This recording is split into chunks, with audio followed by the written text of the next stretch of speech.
Hello and welcome. This is Mouse Gunner, and we're back with some more Automation the Car Company Tycoon game, continuing on with the campaign roleplay of the Edison Car Company in 1986. Now, what we did in the last video is we made a couple engines for a car that's going to be a brand new model in the Edison lineup, which is going to be an economical sports car. Now, this is something that's quite popular in this time period, and that's what we're going to at least attempt. So let's go ahead and hop into things to start off. All right, first things first, let's get it to the correct year, which we need 1986 for our year. And the body I'd like to use is a mid-engine body, two-door, and that's what we're kind of going for. This is kind of in the vein of a Toyota MR2 or a Pontiac Fiero. I'm not trying to copy either one of those in particular, but that's kind of the mold that we're kind of, following here. And this is kind of what's popular at this point in time. So let's move along. Now, the idea of this being a economical car is to have this thing be affordable. So where we can, we will. So mid-transverse is what we're going to go with. And we're going to go McPherson strut, both in the front and the rear. Again, keeping things economical, as I believe there is a cost difference between McPherson strut and double wishbone, which makes sense, obviously. But looks like mostly I see production unit. It might be also cost. Well, I'm not sure if that's listed there. I'm just kind of eyeing it quickly. In any case, we're going to go with corrosion-resistant steel, both in the chassis and the panel material, which isn't necessarily keeping things, lower cost, but I don't want it to be like what a lot of MR2s were like, and just rust buckets that, I want these things to last. So let's go ahead and go with that. And that's kind of the reputation I'm trying to build with my car company, is that reputation for, a little bit better longevity. It doesn't rust apart on you. In any case, I'm going to go ahead and do all the styling off camera, and we'll be right back. And we're back with the styling. So I decided to go with this kind of green color, economical, the color of money, but it's kind of more an emeraldy color. Again, I could try to go with a duller look to this period of time. As far as the front end goes, I went with a kind of dual headlight setup with a similarly sized, slightly smaller indicator off to the right side. And the grills, a little bit minimalist, but we don't need a lot of intake air for this car. There's a couple things I forgot to do. I forgot to do door handles, I've just been noticing. So let's go ahead and slap some on there. I think I'm going to go with this style,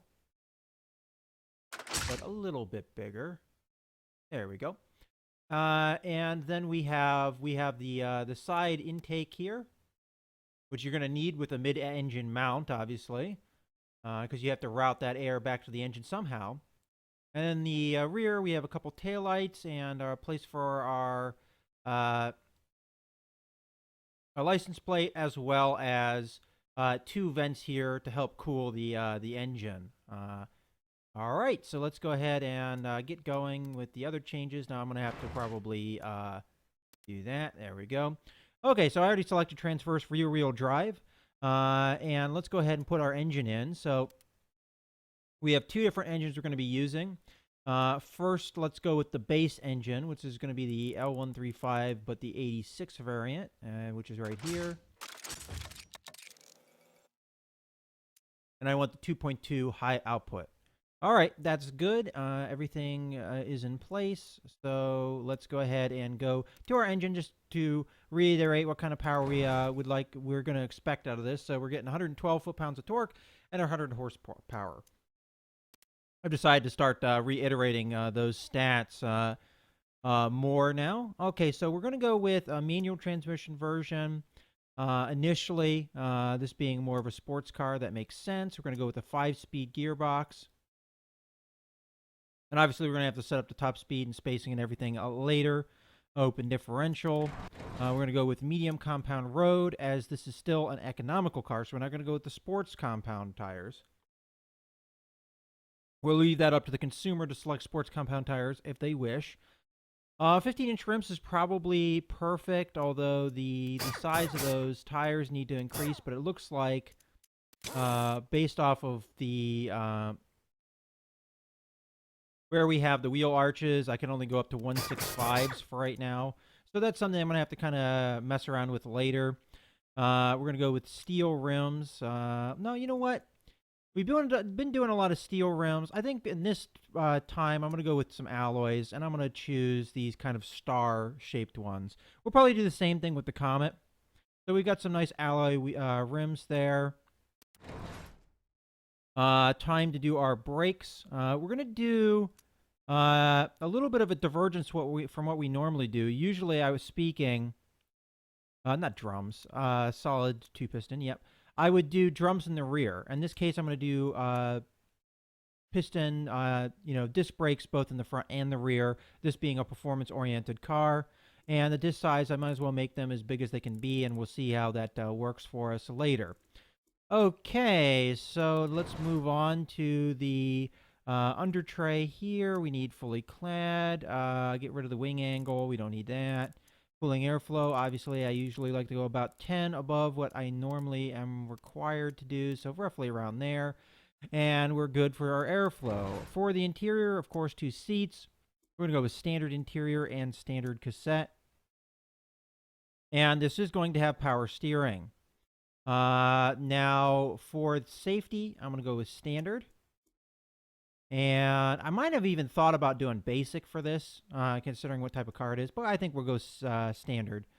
And suspension, we're going to do standard springs, gas monotube, as that is better than, obviously, the twin tube. Although I might convince myself out of that. You know what? We'll start with twin tube, as that's the more economical choice.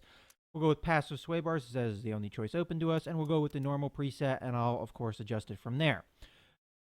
All right, moving along. Let's go ahead and get our stats. Not particularly good to start off, but obviously I have some things that I need to change. So I'm going to go ahead and do all those tweaks off camera, and we'll be back yet again. And we're back. And now one thing I did while I was doing this, and I was kind of looking at the car, and I felt like it was missing something. So I went ahead and I added a wing onto the back. Now it's cosmetic in its design. It doesn't actually have any aerodynamic function to it, so I haven't done anything with the aerodynamic settings at all. But I just felt like there was something missing, and I felt like it adds a little bit of flavor to the look of the car. Any case, as per usual, I went ahead and did all the trims for you guys off camera. And the main two types that this car has is the standard 2.2 liter naturally aspirated engine and the turbocharged 1.6 liter engine. And then I have an automatic and a manual version of that. So that's where you get the 4 trims, pretty much, automatic manual of the 2 different engines. I didn't feel like a premium trim would be appropriate for this car being an economical sports car. So let's go ahead and go over all the settings of the car here. So we have drivability comes in at 40.2, sportiness comes in at 20.9, comfort comes in at 29.5, prestige at 16.1, and safety at 40.9. Miles per gallon comes in at 28.6, and 0 to 62 time comes in at 10.7 seconds. Now, because this is mid-engine, and I've already kind of talked about this quite a bit before, and my feeling that the wheel spin mechanic really needs some balancing changes done to it. And it's very evident when you design a mid-engine car like this, because with that engine in the rear, you have a lot more weight in the back, and you have the weight over the rear axle there, so you have a lot more traction for your rear-wheel drive setup. As a result, the difference between the wheel spins is dramatic, and it allows you pretty much from this setup with the mid-engine car to pretty much set up the gear spacing however you want to, and you don't really have to worry about wheel spin very much at all. So as a result, I was able to go quite aggressive with the spacing and have a shorter first gear there, and set up the 5th gear for mostly an economy gear there. So going beyond our estimated top speed to add on some fuel economy, and that in 28.6 miles per gallon is pretty decent. Okay, and as I said, a lot of that is just, not having to deal with the wheel spin is why I'm able to do that. And, this car, even though it doesn't have a lot of power, is not too bad on the 0 to 62 time compared to some of our other models. For the tire setup, I really didn't change a whole lot from what you saw.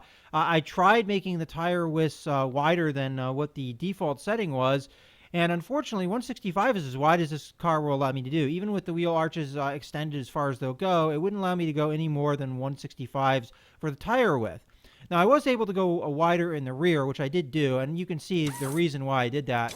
Once you go down enough, you start having this oversteer, and as we can see, drivability numbers really plummet when that happens.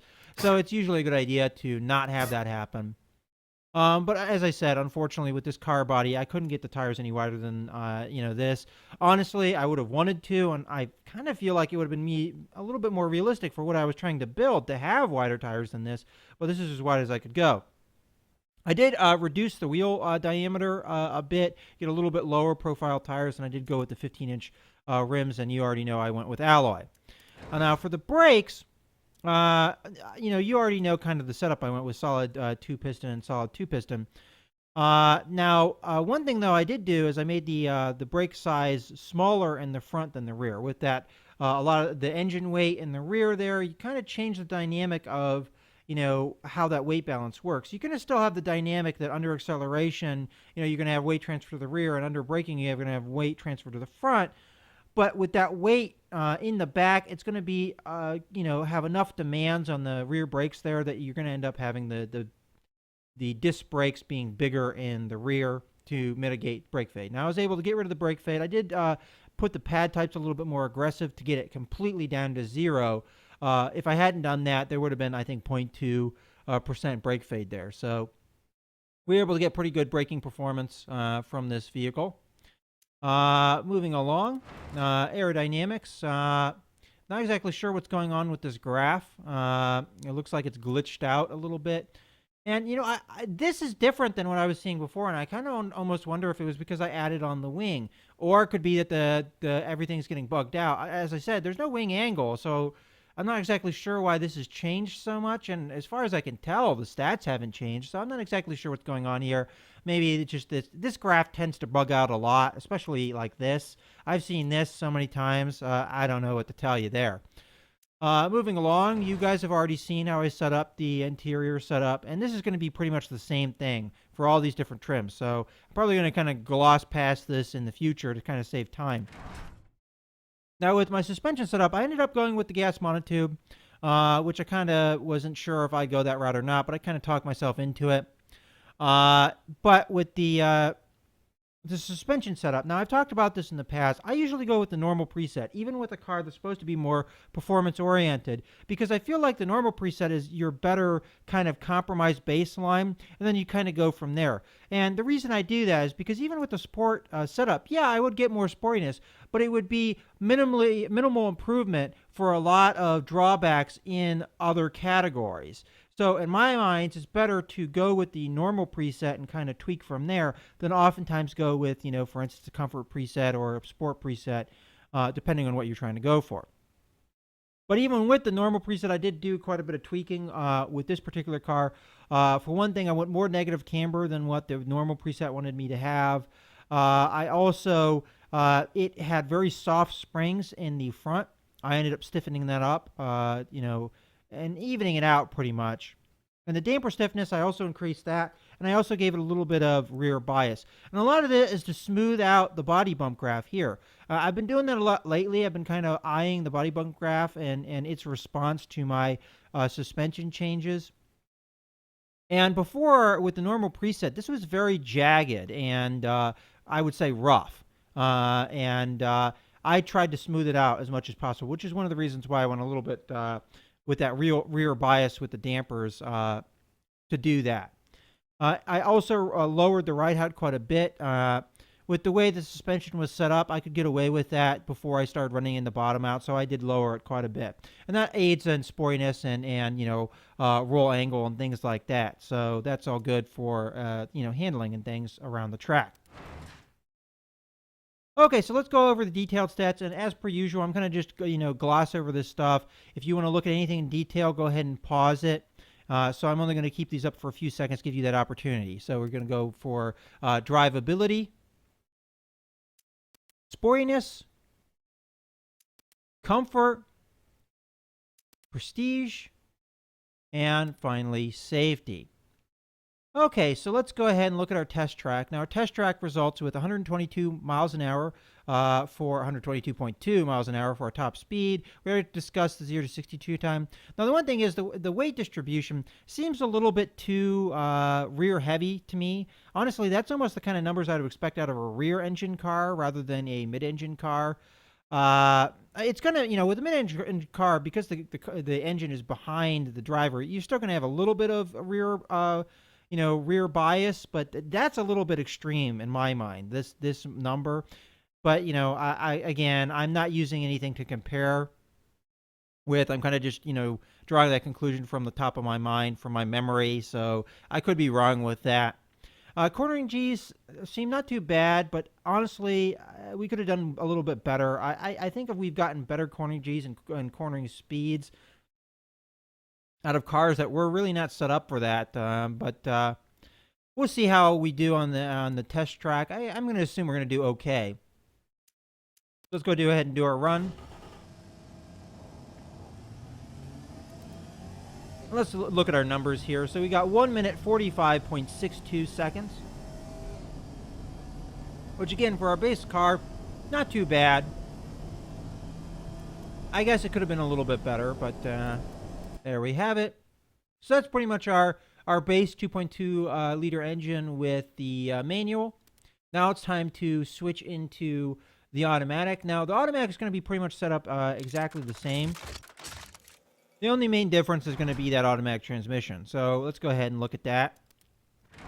And I'm going to probably have to do some recalculations here and get the graphs to behave themselves. Okay.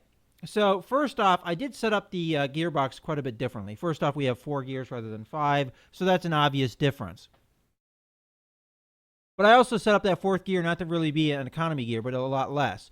But even still, we see that the fuel economy of this automatic transmission is dramatically better. I mean, it was 28 point something with the manual, which was set up with a very long 5th gear, for economy.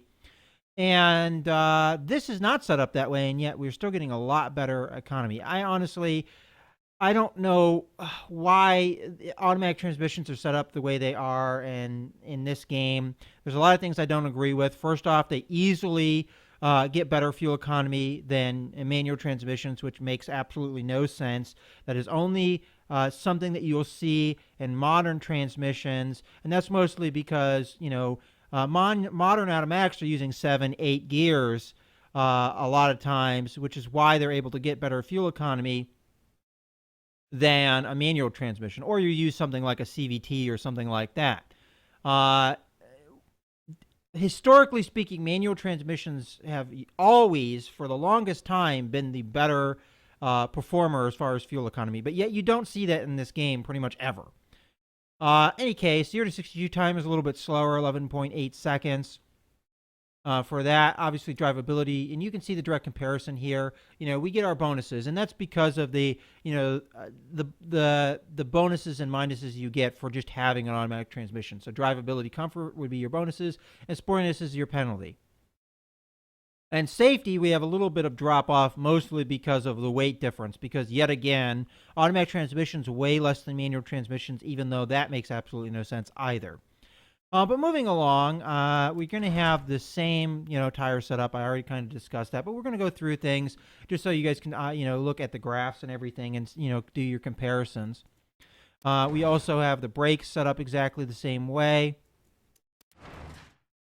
And now this time the graph isn't bugging out on us. So I think this is the way the graph should have looked in the other time we looked at this graph. So, yeah, I don't know what was going on when we were looking at it before. But again, same kind of setup. I already told you the interior entertainment's the same, and the suspension is going to be the same as well. Okay, so let's go ahead and look at our detailed stats. So we're going to have drivability, we have sportiness, we have comfort, we have prestige, and finally we have safety. Okay, let's go ahead and look at our test track. So obviously we're going to lose a little bit in top speed, and that's because of the way I set up the transmission. And, we lost the acceleration because of the automatic transmission. Corner and G's look about the same, and weight bias is slightly better, but that's a difference in weight I already kind of discussed. All right, so let's go ahead and look at our time. And obviously we can see that this is definitely a lot slower. We're almost gaining 2 seconds here. All right, so let's go ahead and skip into our next trim, which is going to be the 1.6 manual.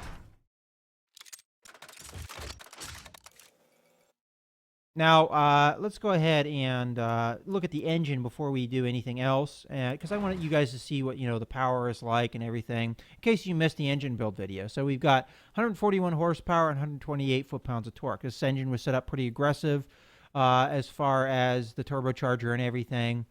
So let's go ahead and look at our trim here. And, of course, I'm going to have to recalculate things yet again to make sure we are getting our graphs behaving themselves. Now, you'll notice there's quite a lot of drop-off here from the 2.2-liter naturally aspirated engine and the 1.6-liter engine. It's pretty significant. It went from 40.2 down to all the way down to 33. And honestly, I really couldn't tell you why it's that much of a drastic difference other than, and this is kind of what I'm guessing here because I kind of looked through the detailed stats to kind of figure this out, and we'll talk about a little bit more in detail when we look at that screen. But we're getting a pretty massive penalty just for the engine. And I'm going to assume it's due to the more aggressive engine and kind of the funky torque curve that you're getting out of the turbocharged engine. First off, you have turbo lag, and then, it's a more aggressive setup. So it's probably, not the easiest to handle. Some cars that you have that are really, highly tuned turbocharged engines are not really the best, cars to drive. They might be very good cars on the track, but, daily driving, wise, they're kind of a little bit too aggressive for that. And that might be the reason why. But as far as the gear spacing and everything goes, it's not a whole lot different. I mean, I think it went from 71 to 72 as far as the spacing. The top speed's a little bit higher, but we have a little bit more power in the engine. So otherwise, we're set up the gearbox pretty much the same. So to have this much of a drop-off seems kind of odd to me, considering that not a whole lot else has changed. But obviously, our 0 to 62 time has increased. Or not increased, gotten better for 8.2 seconds from the 10.7, I think it was before. Our fuel economy is quite a bit worse at 22.9, but this engine was not all that fuel efficient, so it's not really that surprising. Okay, so let's go ahead and look at our other things. So obviously the tire setup is the same. Nothing really changed here. And I've been saying obviously a lot. I've just caught myself. Oh, well. Any case, I guess obviously is the word of the day in this video. Yeah, so the tire setup is pretty much the same. The brake setup is relatively the same. Mostly it's the same, but we do have a little bit a more aggressive pad type. Not by a lot, by a little bit. And that helps mitigate some of the brake fade because we actually do have some brake fade here. And that is part of the reason why we have a little bit of a drop-off. But just to show you, if we get rid of the brake fade and we have 0, that only gives us 0.9 points. So we're still losing quite a lot in points there, and the only reason I can think of is just that engine, and we'll see again when we look at the detailed stats. I'll actually point that out. So in any case, moving along, aerodynamic flow, obviously, in the cooling airflow, obviously more cooling airflow, and again, obviously is the word of the day, more cooling airflow because it's a more powerful engine. Interior is going to be exactly the same. Suspension is kind of set up with the same kind of idea, but it is slightly different because it is a little bit heavier engine. So we do have to change things around a little bit due to that. But more or less the same kind of thing. Evened out the spring stiffness, made the damper stiffness a little bit stiffer than it was in our other version, but more or less it's the same, kind of the same setup. All right, so let's go ahead and look at these detailed stats. And I'm going to actually show the drivability screen and talk about it a little bit more than just go over it for a few seconds. So the main difference that I saw between the two cars is this number right here. We get this pretty big penalty, minus 12.3% in the engine stat. Now, with the 2.2-liter engine, this was actually a bonus of 0.6%.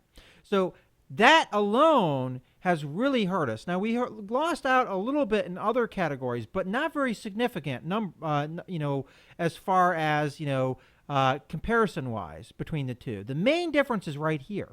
And it looks like we lose out quite a bit. And even doing the math, that doesn't make any sense, because if you go from 40 and you add on, you subtract 12% from that, well, that's what? 5-ish if you round up points? Well, it looks like we lost more than 7. And even if you take away the break fade, which gives you zero point 0.9 points, that's still, over 6 points of loss.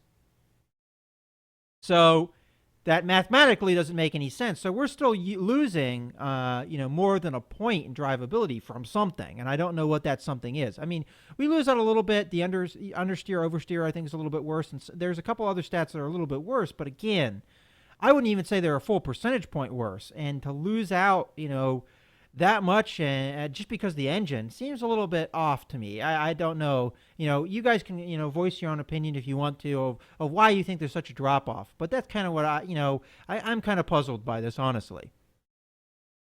I mean, it could be a little bit of difference in the cornering and bump test and things like that. But I actually think in some areas this car performed better than the 2.2 did. But in any case, moving along. We'll go on to sporiness, and I'm just going to gloss over from this point on. So we have sporiness, we have comfort, we've got prestige, and finally we have safety. Okay, let's look at our test track.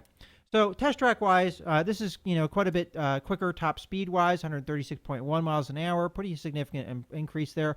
Our weight distribution is even more rear heavy, and I did discuss this engine is a little bit heavier, but it's not heavier by much. I will point out. I think it's a difference of something like 8 pounds maybe. That might be the difference in the weight of the transmissions, though. I'm not exactly sure. We'll have to look at the weight difference a little bit later, but quite a bit rear heavy, as I said before.